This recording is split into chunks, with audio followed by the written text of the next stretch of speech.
महाराष्ट्र का एक ऐसा शहर जो महाभारत काल से जुड़ा हुआ है। कहा जाता है इस शहर में वनवास के दौरान पांडव कुछ समय के लिए ठहरे थे। इस शहर में उगता है आमों का राजा अल्फांसो। यहाँ के तीज त्योहार है सबसे खास जो पूरे शहर में खुशियों के रंग बिखेर देते हैं। इस शहर में मौजूद है महाराष्ट्र का पहला 3D तारामंडल। प्राचीन और आधुनिक जिंदगी का बेहतरीन नमूना है ये शहर, जहाँ का लिटरेसी रेट है 80% को भी पार कर चुका है। तो कौन सा है ये शहर? हम बात कर रहे हैं मुंबई जैसी शानदार राजधानी के मालिक महाराष्ट्र के एक अनमोल शहर रत्नागिरी की। तो दोस्तों देर किस बात की, अपना सीट बेल्ट बांधे अच्छे से और निकलते हैं रत्नागिरी की शानदार और जानदार डिजिटल सफर पर। दोस्तों रत्नागिरी भारत के दक्षिणी पश्चिम महाराष्ट्र में रत्नागिरी जिले में अरब सागर तट पर एक बंदरगाह है जो अपनी प्राकृतिक सुंदरता, सदियों पुराने इतिहास और अपने मिलनसार लोगों के लिए पहचाना जाता है। रत्नागिरी जिले का प्रशासनिक मुख्यालय भी रत्नागिरी शहर में ही मौजूद है, इसीलिए इसे राजनीतिक, प्रशासनिक, आर्थिक और ऐतिहासिक सभी नजरिए से काफी महत्वपूर्ण माना जाता है। रत्नागिरी आज लोगों की चहल पहल से गुलजार एक शहर है, जहां लगभग 17,95,149 लोगों का बसेरा है और ये आबादी साल दर साल बढ़ती ही जा रही है। इस बढ़ती आबादी में सबसे ज्यादा तादाद हिंदू धर्म के मानने वालों की है। रत्नागिरी की 83.9% आबादी ऐसी है जो हिंदू धर्म में रंगी है। इसके बाद 9.5% में मुस्लिम, 6.3% में बुद्धिस्ट, 0.1% में ईसाई। इस तरह के कई और धर्मों के लोगों का घर बन चुका है रत्नागिरी। भले ही यहाँ धर्मों की विविधता हो, लेकिन लोगों की एकता भी बेमिसाल है। यहाँ लोग धर्म से ऊपर इंसानियत को रखते हैं, इसीलिए आज यहाँ अलग अलग धर्मों के लोग और उनके तीर्थ स्थल भी देखने को मिलते हैं। रत्नागिरी वासी जितना संस्कृति, धार्मिकता में आस्था रखते हैं, उतना ही ये मॉडर्न जिंदगी के साथ कदम से कदम मिलाकर भी बखूबी चलना जानते हैं। तभी तो आज इस शहर में ढेरों ऐसे स्कूल, कॉलेजेस हैं जो बच्चों को अच्छी शिक्षा देकर उनका भविष्य संवार रहे हैं। सरकार और युवाओं की मेहनत का ही नतीजा है कि आज रत्नागिरी का लिटरेसी रेट 82% को भी लांघ चुका है और अब भी शहर तेजी से तरक्की की सीढ़ियां चढ़ता जा रहा है। रत्नागिरी की अर्थव्यवस्था आज प्राइमरी और सेकेंडरी सेक्टर्स पर निर्भर है, जहां की आज बड़ी आबादी कृषि से अपना घरों का खर्च चलाती है और यहाँ की मुख्य फसलें हैं आम, नारियल और काजू। रत्नागिरी आम की खेती के लिए पूरे भारत भर में फेमस है, क्योंकि यहाँ अल्फांसो आम की खेती होती है, जिसे आमों का राजा भी कहा जाता है। इसीलिए अगर आप भी रत्नागिरी की सैर पर जाएं तो आम की मिठास अपनी ट्रिप में घोलना न भूलें। खेती के अलावा यहाँ इंडस्ट्रीज भी खूब फल फूल रही हैं, लेकिन रत्नागिरी की अर्थव्यवस्था का बोझ कृषि पर ज्यादा टिका है। रत्नागिरी में आज देखने, दिखाने और जानने लायक कई चीजें हैं, लेकिन अगर इसका सदियों पुराना इतिहास ना जाना तो जानकारी अधूरी रह सकती है।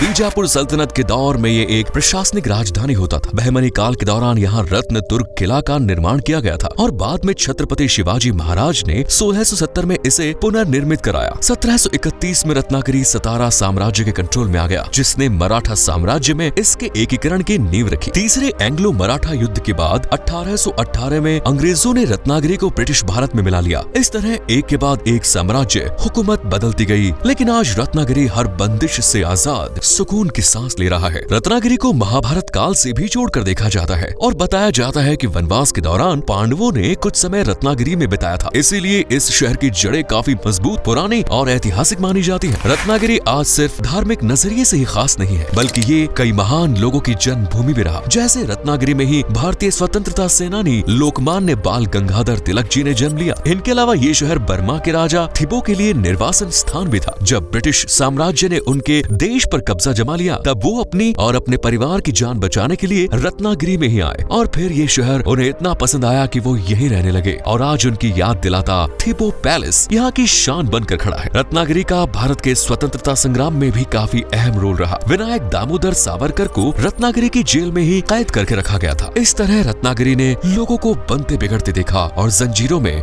बंधे भारत का गवाह रहा। रत्नागिरी का अतीत जितना दिलचस्प है, इसका वर्तमान भी उतना ही खास है, जहां आपको खुशमिजाज लोगों की हंसी ठिठोली, अपनेपन वाली भावना और उनके हाथ का बना लजीज स्वादिष्ट खाना देखने और चखने को मिलेगा। रत्नागिरी में खाने की डिशेज इतनी है कि आपके पास टाइम कम पड़ जाएगा, लेकिन डिशेज की लिस्ट खत्म नहीं होगी। अगर आप नॉनवेज खाने के शौकीन हैं तो फिर आपको ये शहर बहुत ही पसंद आने वाला है, क्योंकि यहाँ का सी फूड सबसे खास है। तो आप शुरुआत कर सकते हैं मछली करी से, जो कि रत्नागिरी का पसंदीदा पकवान है। इसे पॉम्फ्रेट, सुरमई या बंगड़ा जैसी लोकल फिशेस को पकड़कर बनाया जाता है। इसके अलावा आप झींगा मसाला भी खा सकते हैं। ताजे फ्रेश झींगों को मसालों, नारियल और इमली के टेस्टी कॉम्बिनेशन से बनाया जाता है, जिससे ये और ज्यादा जायकेदार हो जाता है। कोम्बड़ी वड़े अगर न चखा तो कुछ नहीं चखा। ये मसालेदार चिकन करी से बनी एक डिश है जिसे वड़े के साथ परोसा जाता है, लेकिन लेकिन बॉस, वेजिटेरियंस को घबराने की जरूरत नहीं, क्योंकि शाकाहारी व्यंजन भी यहाँ भरपूर है, जैसे सब्जी करी, आमटी, अचार और चटनी। खाने के बाद अगर कुछ मीठा, तो सबसे बेस्ट ऑप्शन है अल्फांसो आम का आमरस, मैंगो मिल्क शेक और खट्टा तीखा आम का